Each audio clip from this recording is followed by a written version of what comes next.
Ben Rothwell versus Ovince Saint Preux took place in the co-main event of UFC Fight Night Jacksonville, Florida, Smith versus Teixeira, and I'll be honest with you guys, this was a little bit of a lackluster performance from both men. It was a really close fight. It was a split decision in the end. I could see an argument for either guy winning the fight. However, Ben Rothwell definitely seemed to be winning the vast majority of the fight, even though Ovince Saint Preux had some moments in the fight where he would knock Rothwell down at the end of the round. In the second round, he had a moment where he knocked Rothwell off his feet for a second. I don't think it was considered a knockdown. However, it was a big moment for Ovince Saint Preux where he rocked Rothwell, showing that he has the power for heavyweight at least, because that's something that Blagoy-Ivanov couldn't do. That's something that Todd Duffy or Stefan Struve, who was Ben Rothwell's last opponent, couldn't do to him. So Ovince Saint Preux is definitely a big enough guy for the division, and he hits hard enough. However, there just seems to be a reality of Ovince Saint Preux right now where you have to look at him and think, you don't trust your chin enough anymore.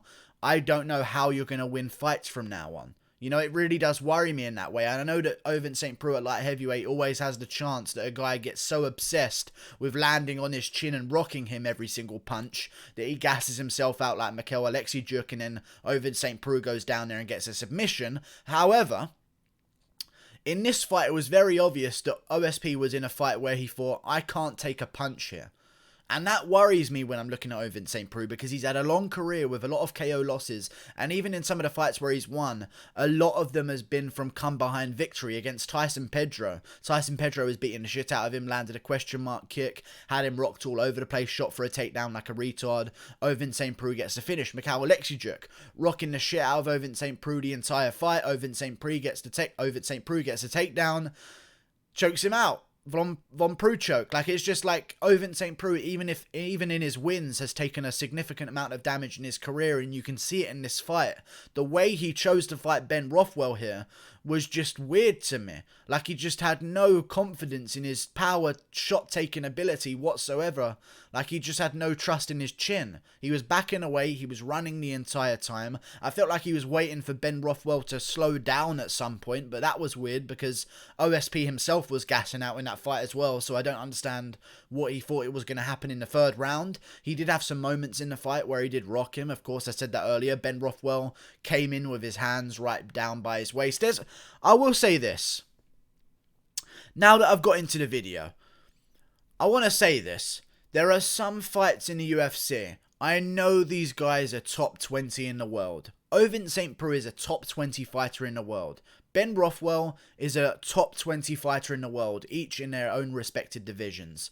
But there are some fights in the UFC which really make me reconsider, like, these are the best fighters in the world. I know that the fight was a little bit sloppy back and forth from both guys, and sometimes fights can end that way, but there really are some fights where it makes you consider, is there no man in a bar somewhere that could KO Ben Rothwell? Because as much as I like him, the style is not that of the best fighter in the world. He kind of just walks guys down, hopefully he can take their shots, and then he's going to try and give them back. Like, there were some good moments for Ben Rothwell. We kept getting the clinch against Ovince Saint Preux, and then Big Ben would just blast away knees to the body of Ovince for the entire moment, and then Ovince would eventually get out of it and then just run away some more, and Ben Rothwell was following him, and then he would just close him down again, get him against the cage, throw some knees, throw some shots in the clinch. Ovince Saint Preux would explode and escape, run away again, try and front kick him. It was just like a weird fight.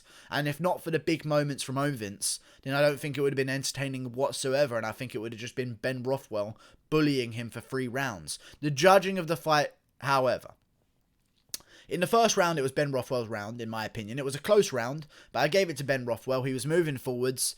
It was a close round as well. Ovince could have maybe won that round. He landed some of the cleaner shots. But Ben Rothwell, in a close round where there's 1 shot in it per person, maybe, who knows, I haven't actually checked the stats, was walking Ovince down.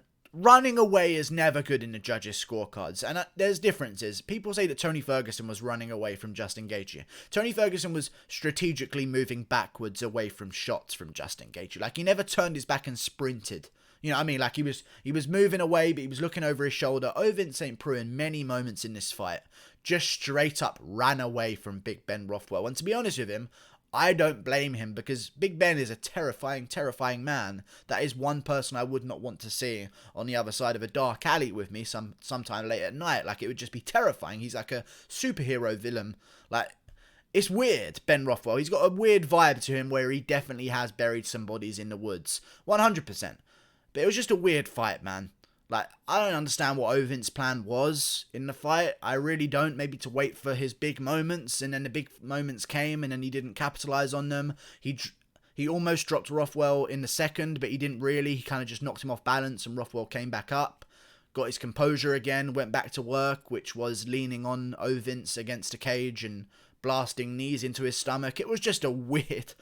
There's just some fights in the UFC where you really just got to sit back and deep to yourself like, wow, these are the best in the world. Like, I have utmost respect for Ben Rothwell, and I can't say shit because I'm not in there, and I'm not even top fucking 1,000 fighters in the world. Forget even 1,000, maybe 10,000, 100,000, who knows what the number could eventually be, 1 million in the world. But, like, I'm watching these guys and, like, come on. Like, you've trained your whole fucking life, you clowns. You know what I mean? Like, Ben Rothwell, as much as he's a great fighter, maybe he's just developed that style for himself where, I mean, it kind of worked out for him because Ovince thought he was going to go up to heavyweight and beat this really easy test in Ben Rothwell because he's seen him fight a few times and Ben looks like shit in every single fight that he has. So I'm sure Ovince thought he was going to go up there and make some easy work of him. And Rothwell just took the shots, walked him down. Ovince looked like he didn't want to be in there after the first round was over, and he didn't get Ben out of there in the first round. And then in the third round, they actually started brawling with each other, which was crazy. I have no idea who's going to get the bonuses for this event, but I would much rather have seen Alexander Hernandez versus Drew Dober in the co-main event, because this was a little bit of an embarrassment.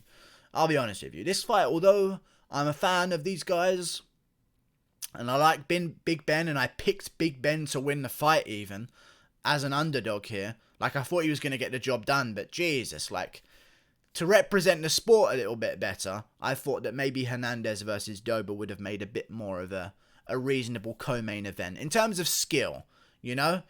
I think that's always what you should value in the co-main event. I know Ovince Saint Preux went to a decision with John Jones years ago, and for that he will forever be bumped up the cards for no reason and be put on the main card of pay-per-views for no fucking reason, just because he was in the same ring as John Jones once and got annihilated for 5 rounds. However, like, I just think the skill showcase should come far above the name value, and Dober versus Hernandez was a back and forth scrap while it lasted. I mean, Hernandez had some good moments, Dober had his good moments, eventually Dober had more good moments than Hernandez had good moments and ended up finishing him.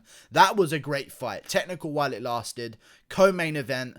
Hernandez was ranked, which neither OSP or Rothwell was, which I don't understand how that doesn't clarify him as the co-main event immediately. But in the future, I feel like the UFC should maybe not trust OSP to put on a show anymore. Because although that fight was fun in moments, the majority of it was just Rothwell following OSP around the ring. You know? It was just weird. But what's next for him? OSP lost, so he's probably going to go back to light heavyweight right now. He's still on a 1-fight win streak at light heavyweight. I don't know who he wants to take on. Maybe he could take on Jimmy Crute. That's a dangerous up-and-comer. I know OSP likes taking on dangerous up-and-comers. He seems to do it often and all of the fucking time, to be honest with you. Sometimes he pulls off the win, sometimes he doesn't. I feel like Jimmy Crute would be an interesting fight. He's still technically coming off a win at light heavyweight over Mikhail Alexiejczuk. So, you know, 2 guys coming off 1 win. Jimmy Crute won his last fight against, again, the same opponent, Mikhail Alexiejczuk. Before that, he lost to Misha Serkinov. That's a decent fight for the pair of them, I guess. OSP versus Jimmy Crute would be quite fun. Who the fuck knows what they're going to do, to be honest with you. OSP might stay at heavyweight, in which case maybe him versus, I don't fucking know who, Tanner Bosa, Jeff Hughes, one of these fucking schmucks coming off a loss, Felipe Lins. That also happened on this card. Maybe OSP versus Lins could happen down the line. That would be a great fight to watch. Ben Rothwell, on the other hand, he's in a pretty good position. I don't know. He called out Alexei Olenek. That's a decent fight for him, honestly. I reckon he actually could have a chance there because Alexei Olenek, as good as he is, not most technical. And if it's a tough man contest, Big Ben Rothwell is Big Ben. You know, he's a huge, huge man, so it's going to be a tough fight for Oleinik either way, but I don't think he's earned quite enough to jump up the rankings against Oleinik. I actually feel like Oleinik might be looking at a fight with JDS, or maybe Alexander Volkov if they don't remake Volkov versus Blades. I think that would be a great all-Russian showdown in the co-main event of a Russia card. Oleinik versus Volkov would be cool. Oleinik versus Pavlovich would be cool as well. Like, there's a lot of fights you can make for Alexei Oleinik now that aren't Ben Rothwell. I don't know who Rothwell's going to take on. I'm trying to overpronounce the TH and it's fucking me up here. But I think he could maybe take on Cyril Gane. That'd be a good fight. So Cyril Gane's on a streak right now. He's in the rankings. Clearly Ben is looking for a jump up the rankings. So Cyril Gane is ranked. I guess that could be a good fight. It would be a good fight for Cyril Gane. A tough veteran that doesn't really go away. If Cyril Gane can put on a dominant performance there, he can make himself look really good. Ben Rothwell could also take on a guy maybe like, who's another heavyweight on a streak right now? Not on a streak, but Marcin Tybura is another guy coming off a win. And kind of Russian. Close enough, right? So maybe that will appease Ben Rothwell. Who knows? But there are a lot of fights that could go on. I just don't think he's ready for the massive jump up the rankings that he's asking for right now. You know, it was an embarrassing fight, I'll be honest. I did not expect it to be that lackluster. I don't even care that it was a split decision. It could have gone either way. The entire fight was questionable. There were moments when OSP dropped Rothwell at the end of the round in the third one, but Rothwell hit the floor after the bell sounded, which I don't know what that means. Does that mean it wasn't a knockdown? Does that mean it was a knockdown? Who the fuck knows? It was a split decision, as split decisions get. Cool. It was just a bit weird. So yeah, Rothwell won. Good job. I picked him too, so I look really good right now. So thank you, Big Ben. I appreciate you. Like and subscribe. Thank you guys for watching. Click that button there. In the future, maybe do Dober versus Hernandez as the co-main event, because it was way more fun and way more skilled than that shit we just fucking watched. Goodbye. Thank you for watching. See you later.